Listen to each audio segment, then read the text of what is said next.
Hello বন্ধুরা, সবাইকে good morning. তো এটা আমার নতুন চ্যানেল, তাই আমি চেষ্টা করব কিছু নতুন করার। জাস্ট এমনি বানাচ্ছি। তো আজকে আমাদের রান্না থেকে শুরু করছি। এই যে মা ডাল বানিয়েছে, ভাত হয়ে গেছে। তারপর মা এখানে টুকটাক কিছু কাজ করছিলাম, আর এখানে দেখি জল শেষ, তো মাকে বললাম জলটা তুলে দাও, কারণ জল ছাড়া তো কিছু হয় না কাজ। তারপর মা যে বেগুনগুলো ফ্রাই করছে অল্প, যেহেতু আমি অনেক ভালোবাসি বেগুন বড়া, তো মা তো করবেই না মেয়ের জন্য।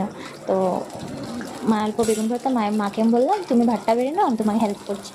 অল্প মার সাথে হেল্প করে দিলাম বেগুনটা ফ্রাই করতে। তো মাকে বললাম তুমি তাড়াতাড়ি ভাতটা বেড়ে নাও, সবাই খেয়ে নিই, অনেক টাইম হয়ে গেছে সকালের খাবার খেতে। তারপর আমি সকালে আমাদেরকে ভাতও চলে, কখনো রুটিও চলে, তো ওই দিন আর ভাতই বানালো মা। তারপর এখানে ভাত টাত খেয়ে নিলাম, ওটা আর দেখানো হয়নি। ছোটো ছোটো আমার ফার্স্ট ব্লগ, তো তাই আমি বুঝিনি, কী থেকে ভুলেও যাই। সবার সাথেই হয় মনে হয়, জানি না, কিন্তু আমি জাস্ট ভুলে যাই কখন ব্লগ বানাতে হয় কি না। তো যেহেতু যেতটুকু হয়েছে পেরেছি আমি বানিয়েছি, আর সরি তার জন্য।